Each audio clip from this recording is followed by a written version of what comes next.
Hi, folks. Welcome to the Leeds View podcast for the preview for the Sunderland game. This is a pre-record, so this is coming out on Saturday. So I hope you had a lovely Christmas and Santa brought you all the presents that you wanted, and you're all good boys and girls, and you're ready to be bad boys and girls coming into New Year's Eve and getting ready for the new year. Joined by Paul Brooker from the Leeds Therapy today to have a little bit of a look ahead to the Sunderland game, but we're also going to just talk about the month that has been December for Leeds United, and also kind of just, how the season's gone. So far, we're nearly at that halfway stage. If you're listening on the audio platforms, if you could give us a channel review and a star rating, that would be fantastic. Also, check out the affiliate links down below if you want to support the channel. And if you're watching on YouTube, a thumbs up, a hype, and a subscribe would be great. Thanks to everyone that's subscribed again lately. The subscriber count is steadily growing again. So a massive thanks to everyone who has recently subbed up. If you're not subbed up, consider joining in order to get your daily needs, news, and weekly podcasts. Now we'll get that stuff out of the way. We'll chat to Paul and see how he's getting on. Paul, how are you on Christmas Eve, even though this is going out on Saturday? I'm really good. I'm really good. I've got 2 more presents to get, so nothing stressful. I know what I'm getting, where I'm getting them, so it'll be in and out in about 2 minutes. But no, I'm good. The football has been great over December so far. I've just in a nice place. I start my new job in January, so I'm on a bit of a 2-week break now, just until I start that. But I'm doing really good. I'm in a nice, positive mindset at the moment, which is good, especially where Leeds United are concerned. Yeah, it's been a hell of a month. It's been a really, really good month. Everyone is just a little bit happier with everything. There's less negativity around the place, which is fantastic to see as well. But we all know that can be short-lived in the Premier League. We've got to make sure we keep doing the things that we have been doing. Before we get into the Sunderland stuff, Paul, I wanted to kind of just chat about the season so far. Yep. Because we've got, 17 games of a pool to kind of have a look at now. Daniel Farke has continued the Daniel Farke tradition of starting slowly and then all of a sudden taking off running. And we've seen that again this season. 16th place in the Premier League as we speak, 5 wins under our belt, and we're on 19 points. And you have been saying all season, get to 20 points for Christmas or for New Year at least. And we're 1 point off that with 2 games left to go before we get to that point. They're not easy games, but away matches. Leeds have the second worst away record in the Premier Division, and we're away to Liverpool and Sunderland coming up. How have you felt about the season so far, Paul? And just from where it started to where it is now?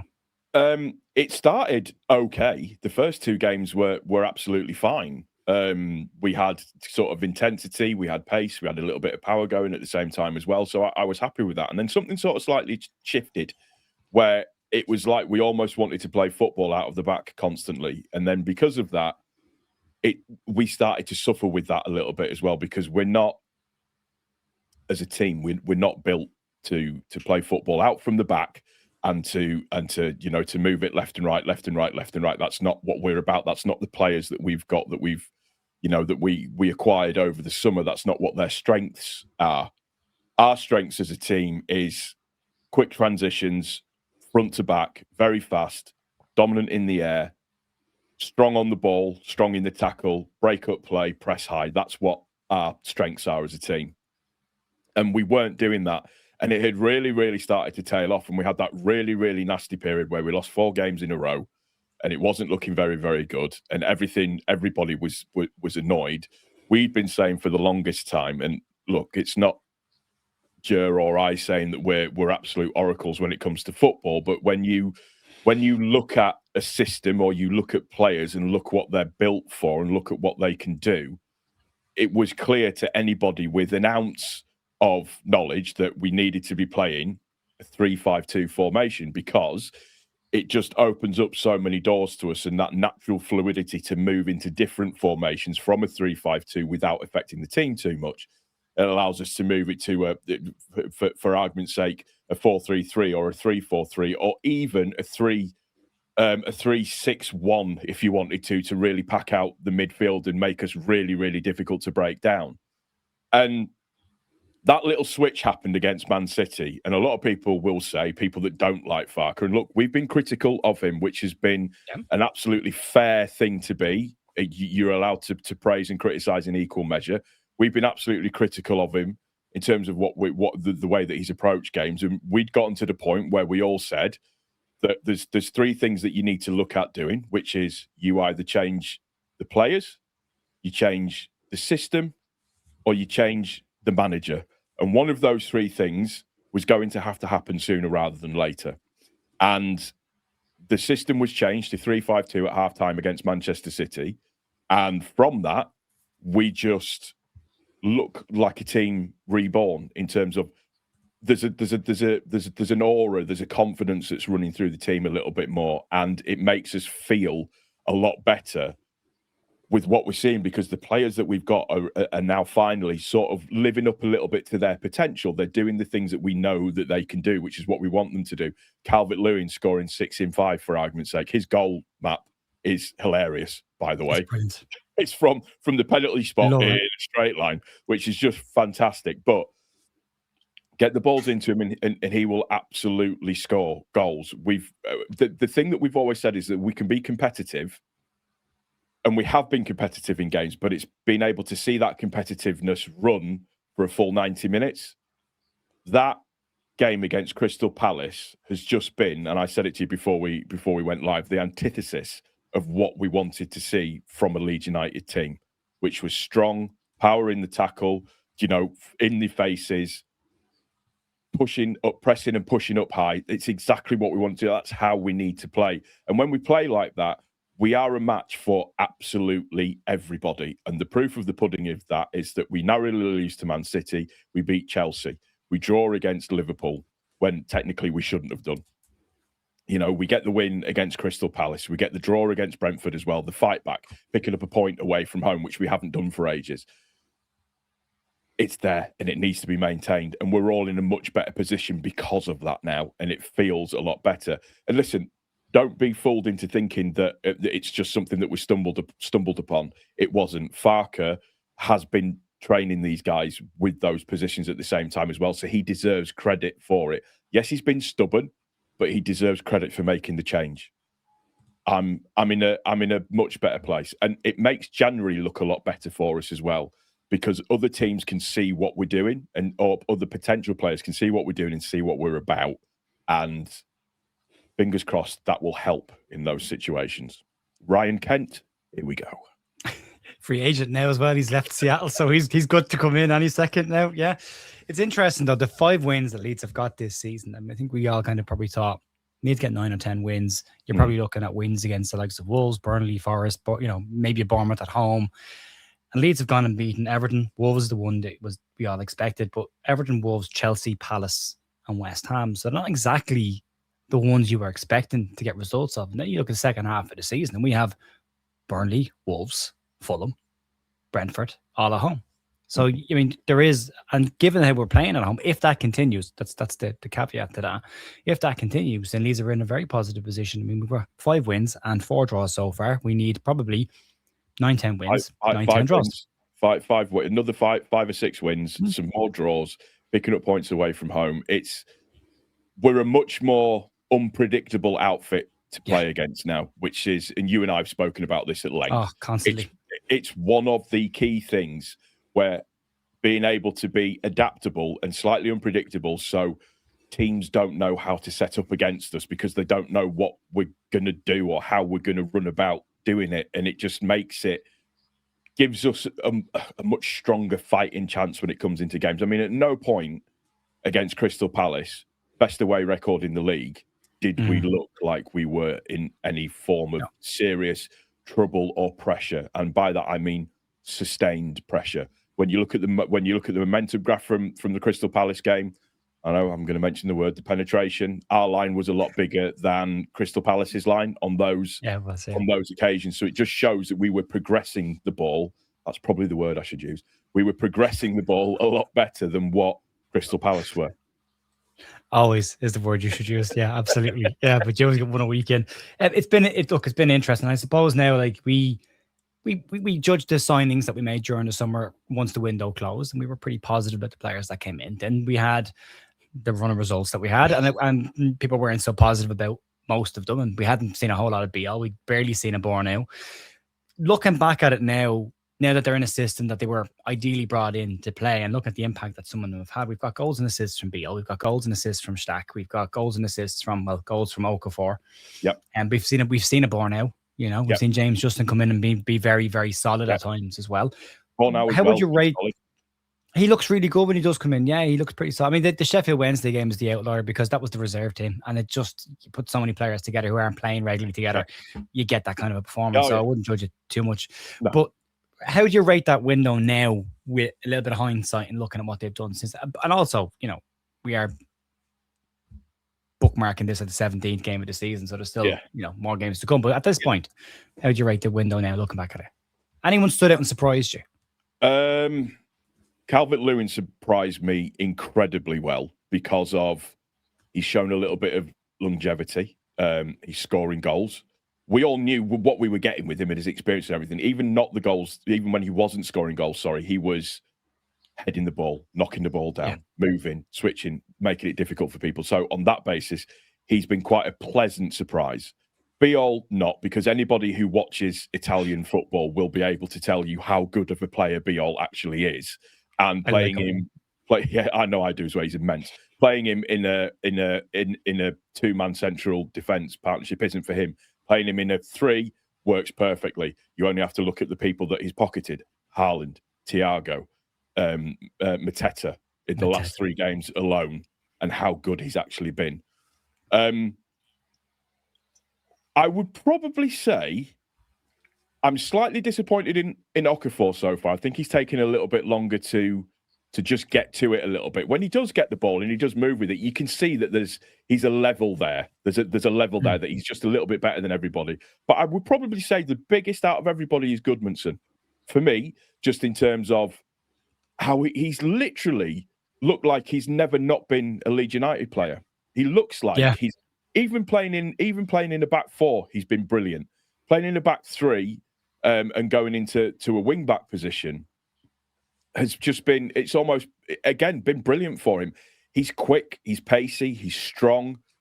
I love everything about him. I just love everything about him. He's just got that little bit about him that I just really enjoy seeing. He's just great.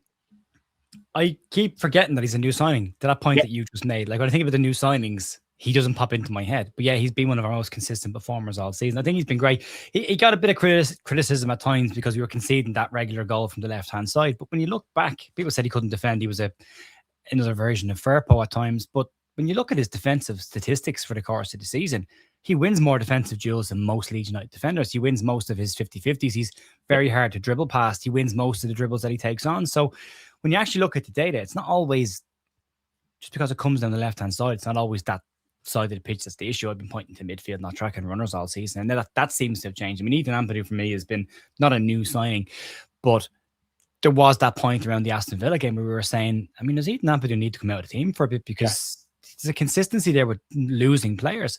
But again, since this change of system, he has grown every single game.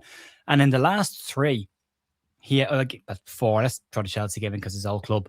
He has been fantastic. He was amazing against Crystal Palace. And I know I'm getting probably a little bit overexcited with the Crystal Palace game, but there was so much that I liked about that game. Not just the fact that we scored 4 goals, but we bullied them. And I like physical football. I like that's why I like Biol. I just like someone to flatten the centre forward and go, what do you want? And I love that about him. But it's not just him. There's a physicality without stepping over the line. Ethan Ampadu has been sitting on a final yellow suspension for 5 matches. Him and Bogle. And no yellow card. He just needs to get through something. I mean, he's got Granit Xhaka at the weekend, so that could be the end of that conversation. But he's managed to thread that line really well, be physical.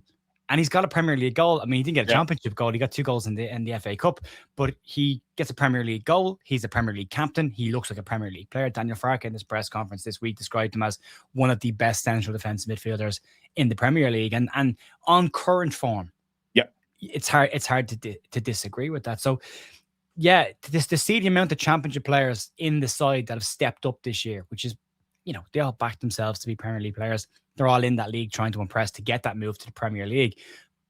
Not everyone that gets there has the ability to actually cut it at that level. But these lads have. Jayden Bogle, I mean, everyone trying to buy Jayden Bogle. There's, so many of these players that have stepped up and looked really, really good. There's a couple we'll get to in January as well, talking about who haven't made the step up just yet anyway. And it'll be interesting. But we suppose we should start talking about Sunderland a little bit. Daniel Farke's press conference this week. Paul, some good news. Lucas Mecha, if he trains, will be part of the squad at the weekend. He's done his rehab work and should be part of the side. But it is an away game. And as we say, we have the second worst away record in the league. But we're coming up against a Sunderland side who will be without Elise, Abdullahi, Diarra, Talbi, Siddiqui, Mazuaka, Traore, Ronaldo, Luke 9, who's serving the final of his suspensions. That's a hell of a lot of players to be without. They're not all starters for them, and they do have the likes of Gertrude, they have the likes of Enzo Lafie, who can all come in there and play, so they're all good players as well. But it's a good opportunity for Leeds to try and fix that away record, Paul, and also maybe, close that gap. We're only 5 points off 10th place Everton, so we could make it really spicy for a couple of clubs if we start to get a couple of more results in the next few weeks. What's your thoughts on this? It's probably the best time to look at playing Sunderland or to get a match against Sunderland. And again, I'm going to prefix this by saying I absolutely admire what Sunderland have done so far. Oh God, yeah. You can't love the manager. You can't not. Just everything is gone fantastic for them, and fair play, particularly as that group of 3 teams that have come up from the Championship to see, all right, us and Sunderland being competitive, which is really, really nice to see when it's very much, it's very much a closed shop. Form guide wise, we're exactly the same over the last 5 games. We've both won 2, lost 1, and drawn 2 over the last 5 games. So form guide wise, we're absolutely on track on that. Nemecha being back is big for us on that basis, is really, really big for us, because as good as Okafor has been, and I have been critical of him, but he does have that level to what he does. Having Nemecha and Calvert-Lewin up front is going to be something that will be quite good to see. And if we've talked about the away record and how poor the away record is. We've played a lot of games at home recently, and the last away game that we played was the game against Brentford, and we managed to draw that game. So on that basis, I will take a draw now, 100%, without even thinking about it. But I think we can give a very, very good account of ourselves, a very, very good account of ourselves. I think the players at this moment in time should be riding a big confidence wave, should be really, really wanting to go and prove a point at the same time as well. And hopefully, all things being considered, although they do have, as you were pointing out there, live, well done, pointing out live on the screen, that they are the 4th best home record of the season. But as we proved against Crystal Palace, records are there to be broken. Yeah, they've played 8 games at home this season, won 5, drawn 3, yet to lose at the Stadium of Light. From a Leeds perspective, 2nd worst away record in the league, played 8, won 1, drawn 1, lost 6. But to that point, Paul, if you look at Sunderland's last 8 matches, they've only won twice in their last 8 games, drawn 4, lost 2. A bit of a draw kind of specialist side at this stage of the season. They've drawn 6 games so far this season. They're important. Draws they're worth their weight in gold once you pick up a couple of wins along with them. All of a sudden, those points start to look really, really useful. So they're still a very useful side. I mean, even going to the team they put out against Brighton at the weekend, away to Brighton, they got a draw. We got stuffed away to Brighton. When you look at the side that they put out, now that's still not a bad side that they've got there. The back line has been really, really interesting. Alderete and Ballard are in there at the moment. They'll likely be the same too. Mukiel on the right-hand side, Trey Hume on the left-hand side, Gertrude and Xhaka in the middle is a very solid midfield pairing of 2 very good defensive-minded players. And Gertrude's got a bit about him as well to get forward. He's got legs. And then you look at the 3 behind the 1, Adingra, Lafie and Rigna. We kept Lafie relatively quiet last year. Yeah. He was playing more in a wide position last year, more than the 10. And then they got Brian Broby up front as well. So they've still got a bit about them. They've still got a very good side. We'll still have to do all the right things and look after what we do quite well. But there's an opportunity to upset them a little bit again if we play the way we have been playing so far this year. No, absolutely. And Stack's coming into a bit of form now, which is really pleasing to see. He's doing well in terms of holding the ball up really well. I didn't actually realise how difficult it was to get the ball off of him, which is quite funny to see. I watched him when we were playing against Crystal Palace, and there was a couple of times Crystal Palace players trying to get the ball off of him, and they just couldn't, which was funny to watch. But he's got really that midfield is going to be absolutely key, and I think in particular the 2 wing back roles are going to be absolutely key as well. So the ability to get up and down the pitch at pace for us is the thing that's going to be important. I think this could be quite an important game for both Goodmanson and Bogle as well in terms of what they can offer. It's just going to be interesting to see who he puts in the middle. Does he go with Tanaka or does he go with Aronson? That's going to be the thing. I don't think Aronson works as well away from home as he does at home. Mm-hmm. So I would probably put Tanaka in there, but don't be surprised if Aguero pops up out of nowhere as well. Well, this is again that flexibility and unpredictability about it. Yep. Because again, go back 5-6 weeks ago, we're picking the 4-3-3 and we're picking the lineup. Yep. Pretty accurately nearly every single week on a Wednesday or Thursday. And that's, again, keep saying the same thing, but any club that's got sports scientists and sports analysts and everybody else in the club are sitting there going, this is how Leeds are going to play, this is when they're going to make the changes, and this is who they're going to bring on, this is who's going to come off, this is who plays 60 minutes every week, this is who plays 70 minutes every week. And it's predictable. You can have a plan A and a plan B ready for both those eventualities, like to start the game and then when they make the changes on 70 minutes. That's not the case anymore because we saw Brendan Aronson come in from Tanaka and everyone scratched their head and he was fantastic. Probably the best game he's played in the league shirt. I was disappointed to see the Finalysis aggregate ratings that we did, that so many people marked him down, which has to be purely on the basis of they don't like him as a person, which is a shame because if you're objective about football and footballers in general, you can judge a game and go, well, he was very good in that game. Because for me, outside Dominic Calvert-Lewin and Ethan Ampadu, he's probably the best player in the park. Yep, 100%. You know, didn't get the goals, but was really in 100%. Possession and out of possession. Yeah, he was excellent. Made really, really good decisions at the right times, which is not release the ball early. That is the thing. We were all shouting and screaming in the crowd. Pass it, Brendy. Pass it, Brendy. And he was even bodying people as well. And it's just like, hello, where's this come from? But that's the Brendan Aronson that I like to see when he does stuff like that. But it is, again, horses for courses. So when we saw that, we thought, is Brendan playing in a 10? And then it looks like it ended up being like a 3-4-3 at points with the two wingers tucked in there, or Okafor more on the left-hand side, which worked very well for the game against Crystal Palace. And Farke had a bespoke plan for Crystal Palace with Joe Rodon flying up and down the wing. He'll have a different plan for Sunderland. So again, that unpredictability comes into it. Like Brendan Aronson might play, but he might not play in that same position. It could be the 4-3-3. It could be a 3-5-2. He might go back to Tanaka. He could start Mecha. He might, as you say, put a Gruev in there to make us a bit more solid in the midfield, or go for the fight in the battle, because that midfield of Gertrude and Xhaka will be a fight and a physical battle. So he might try and just stack that midfield and let the creative players kind of be more expressive in wide areas. So again, there's an unpredictability about it. And it's very, very good news for me. And James, this is going to make no sense to anybody, but James Martian from Team Talk just tweeted, have some Leeds transfer news coming up at 2:30 around the change in focus from Farke ahead of January, whatever that means. So by Saturday, you'll know if that actually is anything at all or nothing at all.